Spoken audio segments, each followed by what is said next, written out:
like a Hellcat.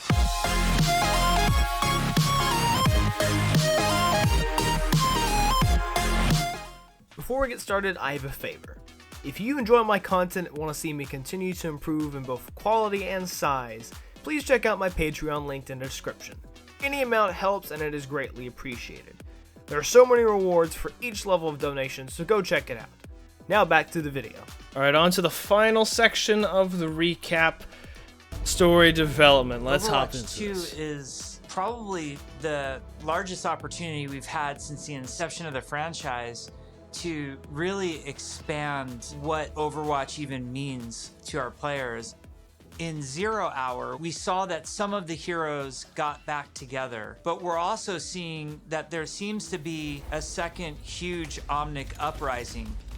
We're gonna learn who's behind that uprising, why that's happening, how globally spread is it.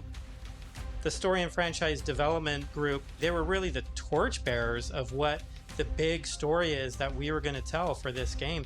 We have a lot of interaction with them. They're working on in-game cinematic intros and outros for every one of our story missions. It's been really great to see I can't this wait to see collaboration those. grow and develop. The story is just a little more integrated into our missions than it ever really has been before. All the available heroes get dialogue for a given mission. I'm so excited. We're actually NPC, good to this see like these collaboration. characters interact with the characters throughout NPC. the rest of the Get dialogue for like Baptiste alongside of the rest of Overwatch. Zarya, Diva, Genji, like, oh my gosh, I can't wait to see this. Like, it's all the characters. Like, We you're have actually bringing NPCs, together the we heroes of have multiple Overwatch. hero You're bringing them choices. all together. We have all sorts of events that are happening that are driving players to interact with each other or parts of the environment or other characters. The world of Overwatch is this bright, shiny future. So how do you take that bright, shiny future and create conflict in it? How dark can the world of Overwatch go? The different challenges that these characters are going to have to overcome in Overwatch 2 are things that they haven't ever dealt with before or dealt with on this scale. So what we had to do was Zarya is in there strip with it down to Bastion, its even bare though she hates bones Omnics. of where are these characters in their lives? Overwatch has been disbanded, and now there's a situation where the world's in trouble again, and the world needs the heroes again, but they're not allowed to be doing what they were supposed to be doing. We started to book these off-site locations so we could brainstorm over and over different versions of what the Overwatch 2 story campaign could be. And we basically had these whiteboards that we were carting around everywhere. The room was filled with whiteboards, and we would just write every day story beats with the characters and who was doing what and where. And oh my gosh, we forgot this character. We had these giant sticky notes, and each one of them would be a mission with a bunch of notes on it. You know, somebody say, well, what if we moved Rio to the end, and they'd physically grab it off the wall and stick it on the end. That's about how I do We storyboarding. all felt that it was pretty close to what we wanted. Then we could send it to our writers' rooms. The writers' rooms then had a much clearer direction of where we wanted this process to go. Ultimately, we come up with something that we think is right for the game. And then we pitch it back to the game team, and they point out everything that we missed. And that allows us to actually back up and go and make it right and make it better. Because the scale of this story is so huge, it takes place over the whole world, basically. It just requires a constant iteration, constant refinement to make the story as best as we can make it. From writing, we go to storyboards.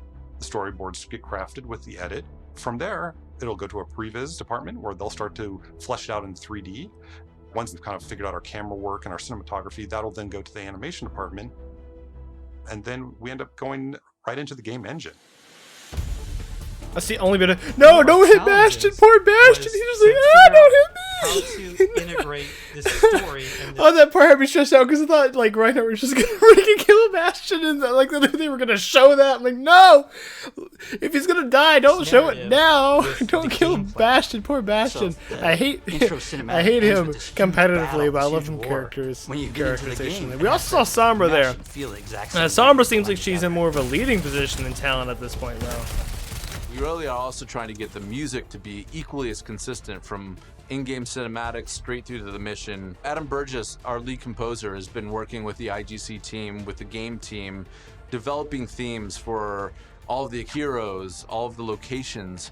As the cinematic director, whatever we're crafting should never override the gameplay. Oh my gosh, I can't wait. Sojourn is gonna be such a cool character. She might be my main, like a railgun.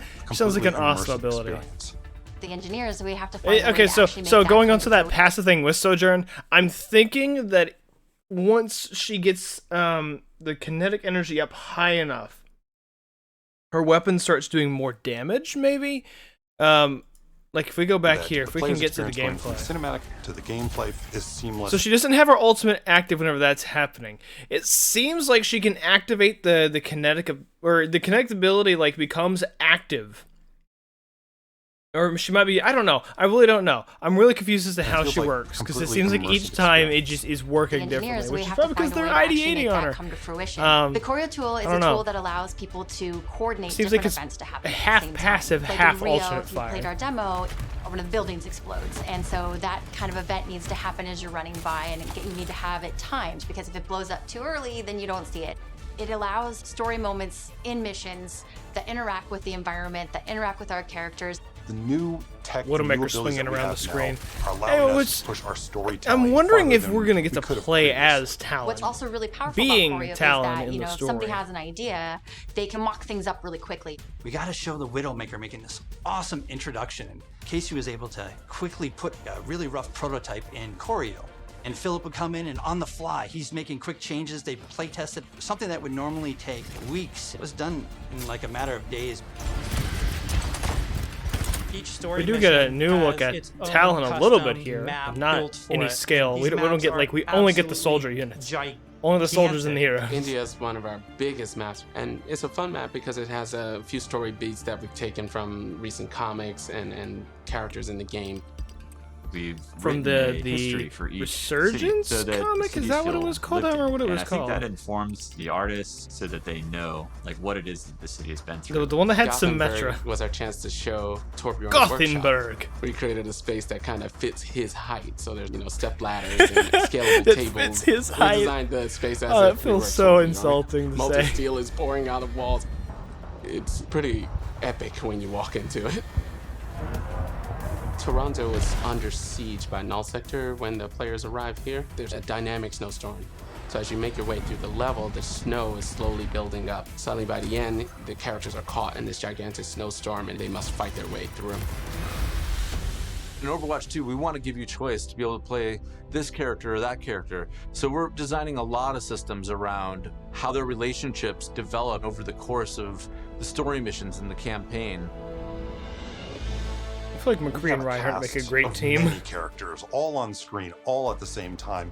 And it's fantastic to actually see them all interacting and working together in ways that we've never actually seen. We've always thought about it and hoped for it, but now it's actually happening.